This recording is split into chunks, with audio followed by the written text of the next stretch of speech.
Pada pemilu 2019, lebih dari 800 badan ad hoc meninggal dunia. Hal ini menjadi refleksi bagi KPU Pemilu 2024. KPU telah berusaha mengantisipasi tragedi tersebut dengan cara menetapkan batas usia maksimum petugas KPPS, yaitu 50 tahun, memberikan pengecekan kesehatan gratis, asuransi, juga bimbingan teknis bagi petugas pemilu 2024. Sayangnya, tragedi demokrasi pemilu 2019 terulang kembali. Komisi Pemilihan Umum mencatat per 16 Februari, 35 badan ad hoc meninggal dunia dan 3.909 lainnya jatuh sakit. Menurut pengamat politik Ujang Komarudin, hal ini dikarenakan tugas KPPS yang dilakukan secara maraton, mulai dari mempersiapkan logistik, tenda, mengatur acara di hari H, juga penghitungan suara yang dilakukan hingga larut malam. Nah, solusinya saya melihat sebenarnya solusinya itu ya pemilunya dipisah. Pilpres ya pilpres, pileg ya pileg. Kalau ingin tidak memakan korban. Selama pileg dan pilpresnya itu digabungkan, ya mungkin selama itu pula masih akan ada terjadi korban ya, walaupun jumlahnya lebih sedikit.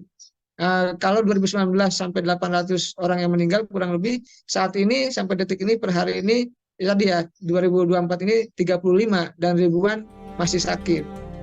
Menurut Undang-Undang Nomor 7 Tahun 2017 dan Undang-Undang Nomor 10 Tahun 2016, pemilu secara serentak dilakukan demi efisiensi anggaran. Gus Pardi Gaus, anggota Komisi 2 DPR RI mengatakan, Badan Anggaran bersama Menteri Keuangan mewakili pemerintah telah menyiapkan 71,3 triliun untuk anggaran pemilu serentak 2024. Menurutnya, meskipun jumlah tersebut efisien, namun tetap tidak sepadan dengan korban petugas yang berjuang selama pemilu 2024. Mewakili Komisi 2, ia mengucapkan bela sungkawa. Ia mengatakan ada dana yang sudah dialokasikan untuk perjuangan petugas pemilu yang meninggal dan sakit. Jadi ada dana sukacita yang dianggarkan, termasuk juga kalau ada yang sakit, ada yang menimbulkan berbagai hal yang berkaitan terhadap pelaksanaan pemilu itu, di mana KPPS-nya meninggal, ada jumlah nominal yang diberikan, kemudian ada yang sakit permanen dan lain sebagainya, rawat dan lain sebagainya, juga ada nominal yang sudah ditetapkan.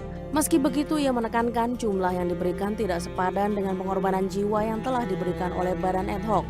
Gus Pardi berharap tidak akan ada tambahan korban jiwa dan pelaksanaan pencairan dana tersebut tidak membutuhkan birokrasi yang panjang.